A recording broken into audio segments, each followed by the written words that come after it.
कृष्ण हरे राम राम हरे हरे कृष्ण हरे राम राम हरे हरे कृष्ण हरे राम हरे हरे कृष्ण हरे राम हरे हरे कृष्ण हरे राम हरे हरे कृष्ण हरे राम हरे हरे कृष्ण हरे राम हरे हरे कृष्ण हरे राम हरे हरे कृष्ण हरे राम हरे हरे कृष्ण हरे राम हरे हरे कृष्ण हरे राम हरे हरे कृष्ण कृष्ण हरे राम हरे कृष्ण हरे राम हरे कृष्ण हरे राम हरे कृष्ण हरे कृष्ण हरे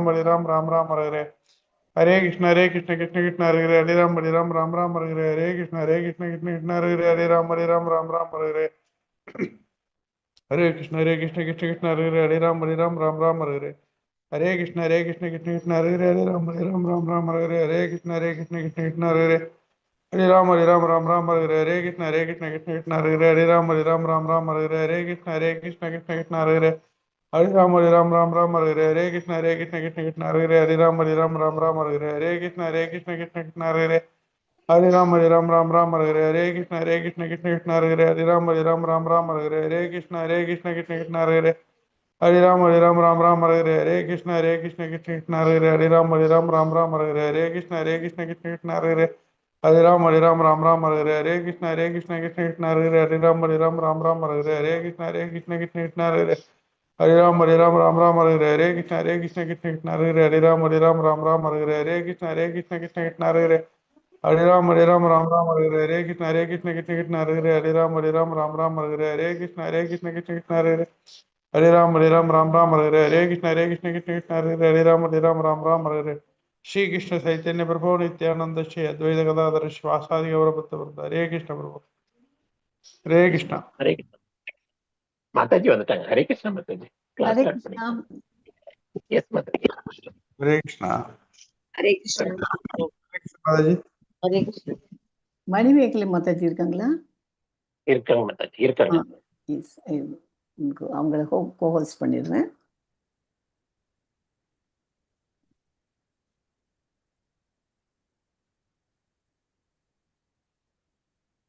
மணிமேகலை இல்லையா? இல்ல மணிமேகலை மாதாஜி. ஆமா மாதாஜி, சாரி அவங்க இல்ல. அதான் பார்த்தேன். சரி ஓகே, மாதாஜி. அவங்க இருந்தாங்கன்னாக்க போடலாம் பார்த்தேன். ஜீசன் பிரபு இருக்காரு, இல்லைன்னா என் பேர் கூட நீங்க யார் போடுவாங்க சாதாரணமா? ஜீசன் பிரபு இருக்காரு. ஜி சங்கரனா? அவங்க எங்க இருக்காங்க? அவர் இல்ல பிரபுஜி, குளிக்க போயிருக்காரு. சரி மாதாஜி, கோவிலுக்கு கிளம்பணும். Okay okay. ஓகே, நான் கேட்டுன்னு தான் இருக்க முடியும். என்னால ஸ்கிரீனை கூட பார்க்க முடியாது. I will just listen and I will do all okay okay okay okay okay, no problem. இது யாருமே அவசியம் இல்லை, இது நான் பார்த்துக்கிறேன். ஓகே, இருந்தாலும் அந்த இதை யூடியூப் லிங்கை காப்பி பண்ணி போடுறதுக்கு தான் பார்த்தேன். நான் போட்டுறேன் நான். Okay, thank you so much. 1 minute. हरे कृष्ण माताजी। हरे कृष्णा माँ। हरे कृष्ण माताजी। हरे कृष्णा। हरे कृष्ण माताजी। हरे कृष्णा. எல்லாருக்கும் ஹரே கிருஷ்ணா. எல்லாருக்கும் காலை வணக்கங்கள். हरे कृष्ण माताजी।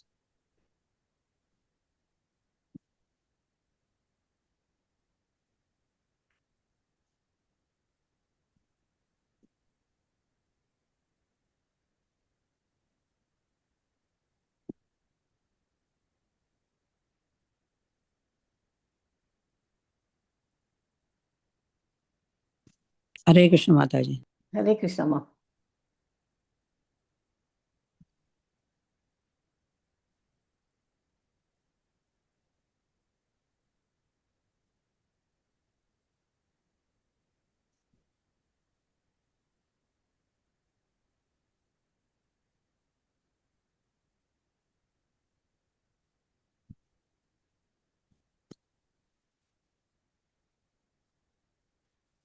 ஹரே கிருஷ்ணா. ஸ்கிரீன் தெரியுதா? தெரியுது மாதாஜி. ஓகேம்மா. ஹரே கிருஷ்ணா. ஆடியோ வீடியோ கிளியரா இருக்கு இல்லையா? எல்லாம் கிளியரா இருக்கு மாதாஜி. ஓகேம்மா, தேங்க்யூ ஸோ மச்மா. हरे कृष्णा माताजी, வாழ்க வளமுடன். ஹரே கிருஷ்ணா, தேங்க்யூ. हरे कृष्णा माताजी, हरे प्रणाम। कृष्णा माताजी। हरे कृष्णा। हरे कृष्णा माताजी। ஹரே கிருஷ்ணா. எல்லாருக்கும் அன்பான காலை வணக்கங்கள். இன்னைக்கு வந்து பகவத்கீதை முதல் இது பாகவதம் முதல் 3 ஸ்லோகங்கள் படிச்சாச்சு. அது 3 கொஞ்சம் பெரிய ஸ்லோகங்கள் அது 3த்தையும் படிச்சதுக்கப்புறம் இப்போ 4லேருந்து கொஞ்சம் சின்னதாக தான் இருக்கும். சிலது பெருசாக வரும் நடுவில். அதனால நான் இன்னைக்கு வந்து 4 and 5 ரெண்டுத்தையும் சேர்த்து விட்டுடலான்னு இருக்கேன். ஓகே, முதல்ல ப்ரேயரோட கிளாஸை ஸ்டார்ட் பண்ணலாம்.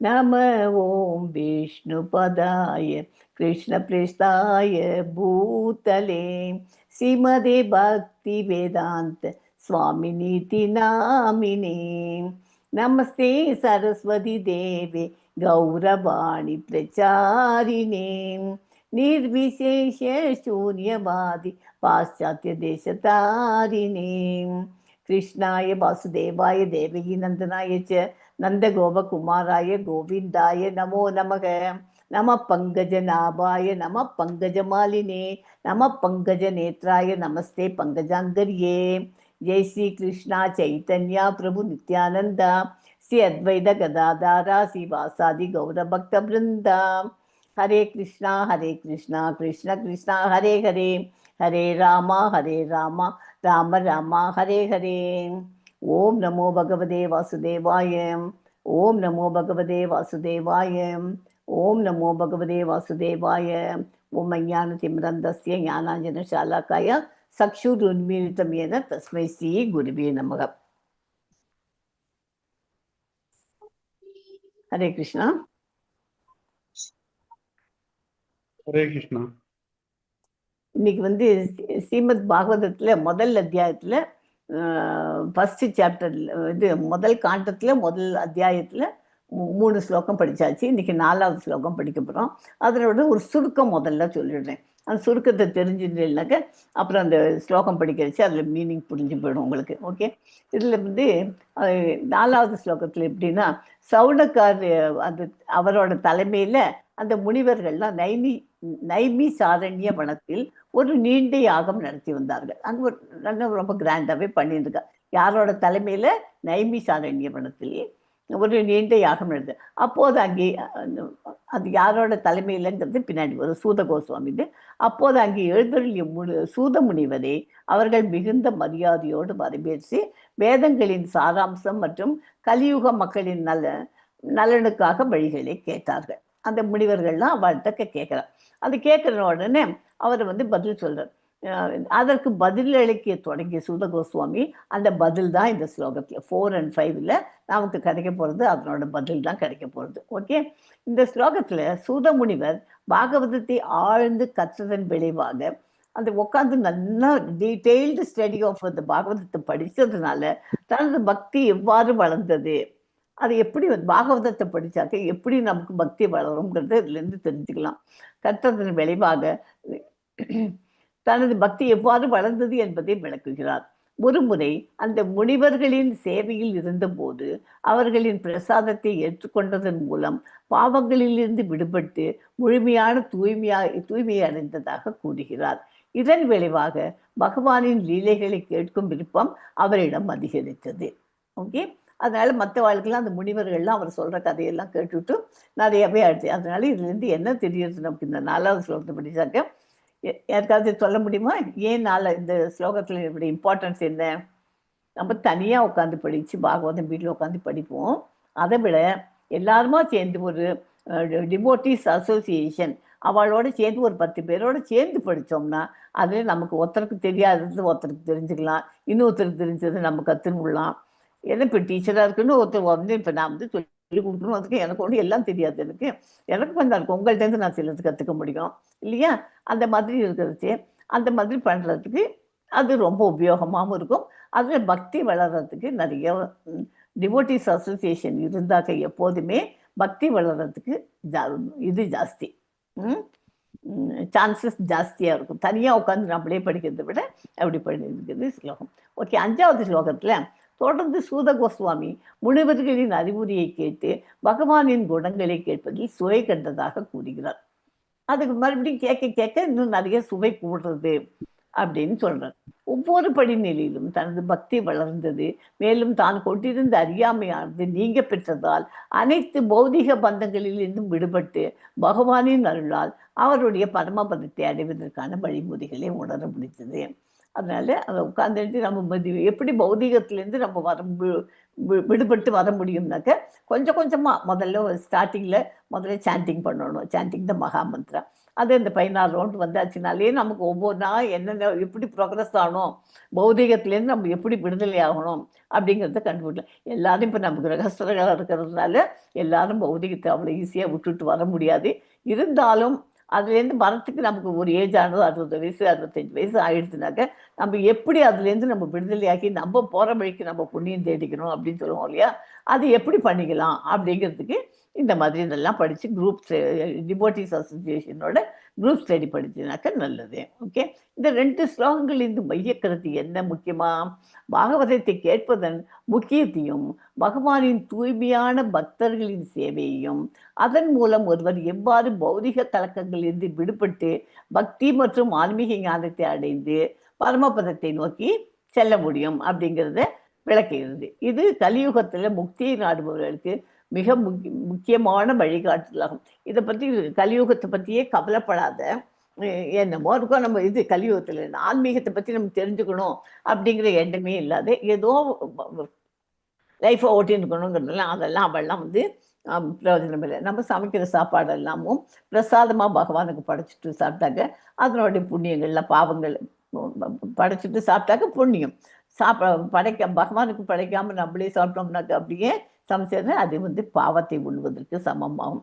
அதனால பகவானுக்கிட்ட நம்ம சமைச்ச என்ன பண்ணுறோமோ ஒரு நைவேத்தியம்னு ஒன்று வச்சு ஒன்றுமில்லை, ஒரு பத்திரம் பலம் புஷ்பம் தோயம் ஏதோ சொல்கிறேன் இல்லையா, பத்திரம் புஷ்பம் பலம் தோயம் ஏதாவது இந்த 4 ஏதாவது ஒன்றையும் தான் சொல்லி கொடுத்துருக்காரு நமக்கு. அந்த மாதிரி வச்சுட்டு அது நைவேத்தியம் பண்ணிவிட்டு பகவானுக்கு கொடுத்துட்டு சாப்பிட்டாக்க அது விசேஷம். ஓகே, அந்த ஒரு பாயிண்ட்டையும் நம்ம ஞாபகம் கூட வச்சுக்கணும். சாண்டிங் த மகா மந்த்ரா இம்பார்ட்டன்ட். 4வது ஸ்லோகம் இந்த மாதிரி குரூப் 4வது ஸ்லோகத்து மூலியமாக நமக்கு என்ன தெரியுது, குரூப் டிஸ்கஷன் பண்ணுறதுங்கிறது இம்பார்ட்டன்ட் பாயிண்ட். இதில் இது 4வது ஸ்லோகம். முதல்ல ஸ்லோகத்தை படிக்கிறேன், அப்புறமா இந்த டீட்டெயில் ஸ்டடி இதில் படிக்கலாம். நைமிஷே நிமிஷனே க்ஷேத்ரே ருஷய சௌரகாதயக சத்ரம் ஸ்வர்காய லோகாய சகஸ்ர சமம் ஆசத. நைமிஷே நிமிஷ க்ஷேத்ரே நைமிஷே நிமிஷ க்ஷேத்ரே ருஷய சௌரகாதயக சத்ரம் ஸ்வர்காய லோகாய சகஸ்ர சமம் ஆசத். ஓகே, ஸ்லோகம் அதான் படிக்கிற மீனிங் எல்லாம். நான் டிரான்ஸ்லேட் இது மொழிபெயர்ப்பு மட்டும் படிக்கிறேன். அப்படி ஒரு முறை நைமிஷாரண்ய வனத்தில் உள்ள புனிதமான ஒரு இடத்தில் சௌனக ரிஷியை தலைமையாக கொண்ட மகரிஷிகள் பகவானையும் அவரது பக்தர்களையும் திருப்திப்படுத்துவதற்காக 1000 ஆண்டுகள் நீடிக்கும் மிக பெரிய யாகத்தை நடத்துவதாக கூறினார்கள். இது எத்தனை நாளைக்கு நீடிச்சு பண்ண போறாத, 1000 ஆண்டுகள் பண்ணலாமா சேர்ந்த மாதிரி அவ்வளோ பெரிய இது பண்ணியிருந்துக்கா அப்படின்ட்டு சொல்றேன். எஸ் மாதாஜி, பிரபுஜி யாராவது படிங்கம்மா. ஹரே கிருஷ்ணா மாதாஜி. ஹரே கிருஷ்ணா மாதாஜி. பொருளுரை. முந்தைய 3 ஸ்லோகங்களில் ஸ்ரீமத் பாகவதத்தின் முன்னுரை பேசப்பட்டது. இச்சிறந்த நூலின் முக்கியமான விஷயம் இப்போது வழங்கப்படுகிறது. ஸ்ரீல சுகதேவ கோஸ்வாமியால் முதலில் பேசப்பட்ட ஸ்ரீமத் பாகவதம் 2வது தடவையாக நைமிசாரண்யத்தில் மறுபடியும் பேசப்பட்டது. குறிப்பாக இந்த பிரபஞ்சத்தின் பொறியியலாளரான பிரம்மா பிரபஞ்சத்தையே உள்ளடக்கக்கூடிய ஒரு மாபெரும் சக்கரத்தை பற்றி மனத்திற்குள் நினைத்தார் என்று வாயவீய தந்திரத்தில் கூறப்பட்டுள்ளது. மிக பெரியதான இந்த சக்கரத்தின் அச்சு நைமிசாரண்யம் எனப்படும் இடத்தில் ஸ்தாபிக்கப்பட்டது. அதை போலவே நைமிசாரண்ய வனத்தை பற்றிய மற்றும் ஒரு குறிப்பு வராக புராணத்தில் காணப்படுகிறது. அதில் இந்த இடத்தில் செய்யப்பட்ட வேள்வியினால் அசுர எண்ணம் கொண்டவர்களின் பலம் குறைக்கப்பட்டது என்று குறிப்பிடப்பட்டு உள்ளது. இவ்வாறாக அத்தகைய வேள்விகளை செய்வதற்கு நைமிசாரண்யம் சிறந்த இடம் என்று பிராமணர்கள் எண்ணுகின்றனர். ஒரு நிமிஷம் இருக்கும், அப்புறமா கண்டினியூ பண்ணுவோம். இதுல இந்த முதல் 3 ஸ்லோகத்துல என்ன படிச்சோம் நம்ம? முதல்ல இன்ட்ரடக்ஷன் தான் படிச்சுன்னு இருக்கோம், இம்பார்ட்டண்ட்டாக அதில் இல்லையா. இந்த இதில் வந்து இப்போ இந்த இதுலேருந்து என்ன பண்ண போகிறோம், இப்போ சுகதேவ கோஸ்வாமி அந்த மூணுத்துக்கோட கண்டினியூவேஷன் வருது. ரெண்டாவது ஒரு ஏற்கனவே அவர் ஒரு வாட்டி இவர் சொன்னது, ரெண்டாவது தடவையா இந்த பாகவதத்தை நைமிஷாரண்யத்தில் மறுபடியும் பேசப்படுறது. அதுதான் இந்த இதில். இதுக்கு வந்து பொறியாளர் யார், இதை வச்சு ஒரு அச்சு இருக்குது, ஒரு வண்டி ஓடுறதுன்னு வச்சுக்கோ, வண்டிக்கு ஒரு அச்சுங்கிறது தான் இது மாபெரும் சக்கரத்தை மனதிற்குள்ளே நினைத்தது இந்த பிரபஞ்சத்தின் பொறியியலாளர் பிரம்மா, அவர் தான் அது பண்ணிட்டு அந்த சக்கரத்தில் அச்சு அது நைமிஷாரண்யம் எனப்படும் இடத்தில் ஸ்தாபிக்கப்பட்டது. அது எங்கே கொண்டு போய் எங்கே வச்சிருக்கா அந்த அச்சை, அது இதில் வச்சிருக்கான், நைமிஷாரண்யம் இல்லை. அதே போலவே நைமிஷாரண்யம் படத்தை பற்றிய மற்றும் ஒரு அறிவிப்பு காணப்படுகிறது. அது இடத்தில் செய்யப்பட்ட வேள்வியினால் அசுர எண்ணம் கொண்டவர்கள்லாம் பலம் குறைக்கப்படும். யாகம் எப்போதுமே வீட்டில் வந்து நம்ம ஒரு பூஜை புனஸ்காரம்லாம் பண்ணுறோம் இல்லையா, அந்த மாதிரி பண்ணினா என்னத்துக்காக அந்த மாதிரி பண்ணுறோம், வீட்டில் ஓமங்கள்லாம் கூட பண்ணுறோம், எதுக்கு பண்ணுறோம், அதெல்லாம் பண்ணினாக்க அசுரர்கள் நம்மளை பார்த்து பொறாமைப்படுறவாள்லாம் இருக்கா இல்லையா, அவள்லாம் ஒன்றுமே உத்தராலையும் ஒன்றுமே, ஏன்னா நம்ம பகவானோட நாமத்தை ஜபிச்சுன்னு இருக்கிறதுனால எதுவுமே நம்மளை உத்தரவும் பண்ண முடியாதுன்னு சொல்லுவோம் இல்லையா. அதே மாதிரி தான் இங்கேயும் அதுலையும். எஸ் மாதாஜி, கண்டினியூ பண்ணுங்கம்மா. ஹரே கிருஷ்ணா மாதாஜி. பகவான் விஷ்ணுவின் பக்தர்கள் எல்லா விதமான யாகங்களையும் அவரது சந்தோஷத்துக்காக செய்கின்றனர். பக்தர்கள் பகவானின் தொண்டில் எப்பொழுதும் பற்று கொண்டவர்களாக இருக்கின்றனர். ஆனால் வீழ்ந்த ஆத்மாக்களோ பௌதீக வாழ்வின் இன்பத்தில் பற்றுள்ளவர்களாக இருக்கின்றனர். பகவான் விஷ்ணுவின் மகிழ்ச்சியை தவிர வேறு எந்த காரணத்துக்காகவும் பௌதீக உலகில் செயலாற்றப்படும் எதுவும் செயலாற்றுபவரை மேலும் அதிகமான பந்தத்துக்கு ஆளாக்கிவிடும் என்று பகவத்கீதையில் கூறப்பட்டுள்ளது. எனவே பகவானையும் அவரது பக்தர்களையும் திருப்திப்படுத்துவதற்காகவே எல்லா செயல்களையும் செய்ய வேண்டும் என்று உத்தரவு இடப்பட்டுள்ளது. இது அனைவருக்கும் அமைதியையும் முன்னேற்றத்தையும் தரும். பெரும் ரிஷிகள் எல்லாம் எப்போதும் பொதுமக்களுக்கு நல்லதை செய்ய விரும்புகின்றனர். இவ்வாறாக மிக பெரியதும் சங்கிலி தொடர் போல தொடர்ந்ததுமான வேள்வி சடங்குகளை நிறைவேற்றும் திட்டத்துடன் சௌனகரை தலைமையாக கொண்ட ரிஷிகள் மற்றவர்களுடன் நைமிசாரண்யம் என்னும் இப்புண்ணிய இடத்தில் கூடியுள்ளனர். மறதியுள்ள மனிதர்கள் அமைதிக்கும் செழுமைக்கும் உரிய சரியான வழியை அறியவில்லை. இருந்தாலும் ரிஷிகள் இதை நன்கு அறிந்துள்ளனர். ஆகவே எல்லோருடைய நன்மைக்காகவும் உலகின் அமைதியை ஏற்படுத்தும் செயல்களை செய்வதற்கு அவர்கள் எப்பொழுதும் ஆவலோடு காத்திருக்கின்றனர். எல்லா ஜீவராசிகளுக்கும் அவர்கள் உண்மையான நண்பர்களாக இருந்து அனைத்து மக்களின் நன்மைக்காகவும் பகவானின் தொண்டில் எப்பொழுதும் ஈடுபட்டு உள்ளனர். பகவான் விஷ்ணு பெரியதொரு மரத்தை போன்றவர்.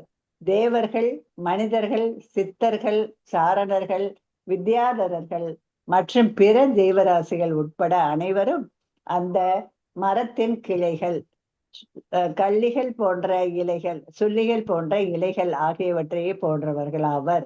மரத்தின் வேருக்கு நீர் ஊற்றுவதால் மரத்தின் எல்லா பகுதிகளும் தானாகவே நீரை கிரகிக்கின்றன.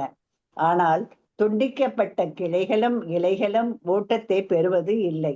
துண்டிக்கப்பட்ட கிளைகளுக்கும் இலைகளுக்கும் நீரூற்றும் முயற்சியை மேற்கொண்டாலும் படிப்படியாக அவை காய்ந்துவிடும். துண்டிக்கப்பட்ட கிளைகளுக்கும் இலைகளுக்கும் நீர் ஊற்றுவதால் ஒருவரது சக்தியும் நீரும் தான் வீணாகின்றன. அதே போலவே மனித சமூகம் பரமபுருஷ பகவானிடமிருந்து பிரிக்கப்படும் போது அவர்கள் சக்தியும் மூலகங்களும் தான் வீணாகின்றன. சாரி, ஒரு நிமிஷம் வெயிட் பண்ணுவோம். இது வந்து பகவான் விஷ்ணுவை வந்து ஒரு மரத்துக்கு கம்பேர் பண்ணி இந்த இது இருக்குது, ஒரு அனாலஜி. இது ஒப்புமை. பகவான் விஷ்ணு வந்து மரத்துக்கு, அதில் இருக்கிற சுள்ளிகள், இலைகள், அந்த ட்ரங்க்கு எல்லாத்தையும், கிளைகள், பிரான்ச்சஸ் எல்லாத்தையுமே வந்து இலைகளும் அதுக்கெல்லாத்துக்கும் நீர், தண்ணி வேணும். தண்ணி வந்து அப்போ தானே அந்த மரம் வளரும். ஒரு மரத்தை வச்சாச்சுன்னா மரத்தை வளரும். அதுக்கு எங்கே முதல்ல தண்ணி ஊற்றணும்? கீழே கொண்டு போய் ரூட்டில் தான் விடணும். ரூட்டில் விட்டால் அது ஆட்டோமேட்டிக்காக அந்த மரத்துக்கு ஃபுல்லுத்துக்கும் வரும். அதை விட்டுட்டு கொண்டு போய் அந்த இலையும் உடஞ்சி போன சுள்ளி, அந்த சுள்ளி கீழே கிடக்கலாம், அந்த சுள்ளியில் கொண்டு போய் தண்ணி விட்டாக்க அது வளர்கிறதுக்கு ஒரு சான்ஸே இல்லை. அது மாதிரி விஷ்ணுங்கிற நம்ம முதல்ல இப்போ பாகவதம் படிக்கணும்னு ஒரு ஐடியாவோட நம்ம எல்லாமே தெரிஞ்சுக்கணுங்கிறதுக்காக இந்த இதில் சேர்ந்து படிச்சுட்டு வரோம். அந்த மாதிரி தனியாக உட்காந்து படிக்கிறத விட இந்த மாதிரி சேர்ந்து படித்து இதுங்கிறது தான் நமக்கு பலனை தரும். ஓகே, அது ரொம்ப இம்பார்ட்டண்ட். இந்த அனாலஜி ரொம்ப இம்பார்ட்டண்ட். எஸ் மாதாஜி. ஹரே கிருஷ்ண மாதாஜி. தற்போதைய மக்கள் சமூகம் பரமபுருஷருடன் தங்களுக்குள்ள உறவிலிருந்து பிரிந்த நிலையில் உள்ளது. மேலும் நாஸ்திக தலைவர்களால் உருவாக்கப்படும் எல்லா திட்டங்களும் ஒவ்வொரு அடியிலும் உடைத்து எறியப்படுகின்றன. இருப்பினும் இதில் அவர்கள் எச்சரிக்கையாய் இருப்பது இல்லை. இந்த யுகத்தில் பகவானின் புனித நாமங்கள் கூட்டமாக சேர்ந்து பாடுவதே விழிப்புணர்ச்சியை பெறும் முறையாகும். இதற்கான வழிகளும் உபாயங்களும் பகவான் ஸ்ரீ சைத்தன்ய மகாபிரபுவால் மிகவும் விஞ்ஞான பூர்வமாக வழங்கப்பட்டுள்ளன. மேலும் உண்மையான அமைதியையும் செழுமையையும் ஏற்படுத்துவதற்காக அவரது போதனைகளை புத்தி நுட்பமுள்ளவர்கள் பயன்படுத்தி கொள்ள வேண்டும். இதே நோக்கத்துக்காகத்தான் ஸ்ரீமத் பாகவதமும் வழங்கப்பட்டு உள்ளது. பிந்தைய ஸ்லோகங்களில் இது மிகவும் தெளிவாக விளக்கப்படும். ஹரே கிருஷ்ணா மாதாஜி. இது படிக்கிறதுக்கு இது எல்லாத்துக்கும் என்ன பண்ணணும், இந்த என்ன நோக்கம்னு இப்ப பார்த்தோம் இல்லையோ, அந்த நோக்கத்தை மேற்கொண்டு இப்ப வரப்போற ஸ்லோகத்துல இருந்தெல்லாம் கண்டுபிடிச்சிக்கலாம். ஓகே, இப்போ 5 படிக்கிறதுக்கு யாராவது ரெடியா இருக்கும்? நான் ஸ்லோகம் படிச்சுடுறேன். த ஏகதா தும் முனையக பிராதர்ஹூத் ஹுதாக்னய சத்கிருதம் சூதம் ஆசீனம் பப்ரச்சூரிதம் ஆதராத். ஹரே கிருஷ்ணா. ஒரு நாள் ஹோமம் செய்து தங்களது ஆராதனையை முடித்து கொண்ட பின் சூதரை மதிப்பிற்குரிய ஒரு ஆசனத்தில் அமரச் செய்ததும் அவர்கள் பின்வரும் கேள்விகளை அவரிடம் கேட்டனர். கேள்விகளை இந்த மாதிரி கேட்கிறார். எஸ்மா, பொருள் யார படிக்கிறீங்களா? ஹரே கிருஷ்ணா. ஆன்மீக தொண்டுகளை மேற்கொள்வதற்கு காலை நேரம் சிறந்ததாகும். வியாசாசனம் அல்லது சீல வியாச தேவருக்குரிய ஆசனம் என்று அழைக்கப்படும் ஒரு உயர்ந்த மதிப்பிற்குரிய ஆசனத்தை சிறந்த முனிவர்கள் பாகவதம் பேசுபவருக்கு வழங்கி கௌரவித்தனர். சீல வியாசதேவரே மக்கள் எல்லோருக்கும் மூல ஆன்மீக ஆசானாவார். ஒரு செகண்ட் பிரபுஜி, இந்த அப்படின்னா இது என்னன்னு தெரிஞ்சு வச்சுக்கோங்க. வியாசாசனம் அப்படின்னா என்ன? வியாசாசனம்னாக்க வியாசதேவருக்கு உட்காந்துக்கிறதுக்கு அவருக்குன்னு ஒரு ஆசனம் பண்ணி வச்சார். அது பேரு வியாசாசனம். அது எல்லாருக்கும் கிடையாது, ஒரு உயர்ந்த மதிப்பிற்குரிய ஆசனம். எல்லாரும் உட்காந்து அதில் பண்ண முடியுமா? பாகவதம் பேசுபவருக்காக அவ பண்ணி வச்சிருக்கா, வழங்கி கௌரவிச்சார்கள். ஓகே, எஸ் பிரபுஜி, கண்டினியூமா. மற்றெல்லா ஆசான்களும் அவருடைய பிரதிநிதிகளாக கருதப்படுகின்றனர். யார் ஒருவர் சீல வியாசதேவரின் கருத்தை மாற்றாமல் அப்படியே வழங்குகின்றாரோ அவர்தான் வியாசரின் பிரதிநிதி ஆவார். சீல வியாசதேவர் பாகவதத்தை சில சுகதேவ கோசாமிக்கு உபதேசித்தார். அதன் பிறகு ஸ்ரீ சூத கோஸ்வாமி அதை சுகதேவரிடமிருந்து கேட்டறிந்தார். சங்கிலி தொடரான சீட பரம்பரை மூலமாக வரும் சீல வியாசதேவரின் உண்மையான பிரதிநிதிகள் எல்லோரும் கோசாமிகள் என்று அறியப்படுகின்றனர். இந்த கோசாமிகள் தங்களுடைய புலன்களை எல்லாம் கட்டுப்படுத்துவதுடன் முந்தைய ஆச்சாரியர்களால் வகுக்கப்பட்ட வழியை பின்பற்றுகின்றனர். ஒரு செகண்ட், ஒரே நிமிஷம். வியாசதேவர் பாகவதத்தை முதல்ல யாருக்கு சொல்லிக் கொடுத்தார்? வியாசதேவர் சுகதேவ கோஸ்வாமி சொல்லிக் கொடுத்தார். அவர் என்ன பண்ணுவார்? அதன் பிறகு ஸ்ரீ சூத கோஸ்வாமி அதே சுகதேவரிடம் வந்து கேட்டார். இந்த மாதிரி சங்கிலி தொடர் மூலியமா வர இது இருக்கு இல்லையா, குரு சீட பரம்பரை, அந்த இதுல வந்ததுல அவளுக்கெல்லாம் பேர் வந்து கோஸ்வாமிகள் என்று அழைக்கப்படும். கோஸ்வாமிகள்னு புலன்களை கண்ட்ரோல் அடக்க தெரிஞ்சவர்கள் இல்லையா, 5 புலன்களையும் அடக்க தெரிஞ்சவர்கள் தான் கோஸ்வாமிகள். இந்த இடத்துல இவ வியாசதேவரின் உண்மையான பிரதிநிதிகள் எல்லாருமே கோஸ்வாமிகள் என்று அறியப்படுகிறார்கள். ஓகே, அது ஒரு இம்பார்ட்டன்ட் பாயிண்ட் இருக்குல்ல. எஸ் பிரபுஜி, கண்டினியூமா. கோஸ்வாமிகள் மனம் போன போக்கில் பாகவதத்தின் மீது சொற்பொழிவு ஆற்றுவதில்லை. அதற்கு மாறாக ஆன்மீக செய்தியை சேர்ந்து விடாமல் தங்களுக்கு வழங்கியவர்களான தங்களின் முந்தைய ஆச்சாரியர்களை பின்பற்றி தங்களின் சேவைகளை அவர்கள் மிகவும் கவனத்துடன் செயல்படுத்துகின்றனர். பாகவதத்தை கேட்பவர்கள் தெளிவான அர்த்தத்தை அறிவதற்காக பிரசங்கம் செய்பவரிடம் கேள்விகள் கேட்கக்கூடும். ஆனால் சவால் விடும் நோக்கத்தில் இது செய்யக்கூடாது. பிரசங்கம் செய்தவருக்கும் விஷயத்திற்கும் பெரும் மரியாதை அளித்து அடக்கத்துடன் கேள்விகளை கேட்க வேண்டும். இந்த முறைதான் பகவத்கீதையிலும் சிபாரிசு செய்யப்பட்டுள்ளது. சரியான அதிகாரிகளிடமிருந்து பணிவுடன் ஒருவர் தெய்வீக விஷயத்தை கேட்டறிய வேண்டும். ஆகவே பிரசங்கியான சூத கோசாமியிடம் மிகுந்த மரியாதையுடன் இந்த முனிவர்கள் பேசினார். ஹரே கிருஷ்ண மாதாஜி. ஹரே கிருஷ்ண பிரபுஜி. தேங்க்யூ பிரபுஜி. பகவத்கீதையிலையும் இதே மாதிரி தான் சொல்றது. இது மாதிரி குரு சீட பரம்பரையிலேருந்து இதுக்கெல்லாம் அவள் வந்து அதுக்கு உண்டான டீட்டெயில்டு மீனிங் தெரிஞ்சுக்கணும் கரெக்டாக. பிரசங்கம் செய்பவரிடம் கேள்விகள், அதனால கேள்வி கேட்டு இன்ட்ராக்ட் பண்ணி தெரிஞ்சுக்கலாம். பிரசங்கம் செய்தவருக்கும் விஷயத்துக்கும் பெரும் மரியாதை அளித்து அந்த மாதிரி செஞ்சு கேள்விகளே கேட்க முடியாது. சும்மா வேண்டாத கேள்வியெல்லாம் கேட்டு இதுங்கக்கூடாது. அது சப்ஜெக்ட் ஓரியன்டாக அந்த கேள்வியை கேட்டு கற்றுக்கணும். இந்த முறை பகவத்கீதையிலையும் சொல்லப்பட்டிருக்கிறது. அதனால் அவள்கிட்ட கேட்குறச்ச கண்ணாடு பின்னான்னு கேள்வி கேட்காம பணிவுடன் கேட்டு தெய்வீக விஷயத்தை தெரிஞ்சுக்கணும். இதுதானே சூத கோஸ்வாமியிடம் மிகுந்த மரியாதையுடன் இந்த முனிவர்கள்லாம் பேசி அவளுக்கு வேண்டியதை கிளியர் பண்ணிட்டா. இதோட இந்த சாப்டர் முடிச்சுக்கலாம், இந்த ஸ்லோகத்தை முடிச்சுக்கலாம். 4 and 5 படிச்சிருக்கோம் அன்றைக்கி. மேற்கொண்டு நாளைக்கு வந்து வேற ஒரு மாதாஜியோ பிரபுஜியோ வந்து கண்டினியூ பண்ணுவாங்க. வாஞ்சா கல்பதரூபஸ்ய கிருபா சிந்துபிய வச்ச பதித்தானாம் பாவனேபியோ வைஷ்ணவேபியோ நமோ நம. அனந்த கோடி வைஷ்ணவ वृंद की जय. रामाचार्य हरिदास ठाकुर की जय. हरे कृष्णा. श्रीमद् भागवतम ஹரே கிருஷ்ணா மாதாஜி. भगवत की जय. हरे कृष्ण. வாழ்க வளமுடன். ஹரே கிருஷ்ண மாதாஜி. ஹரே கிருஷ்ண மாதாஜி. ஒரு நிமிஷம், இது லைவ்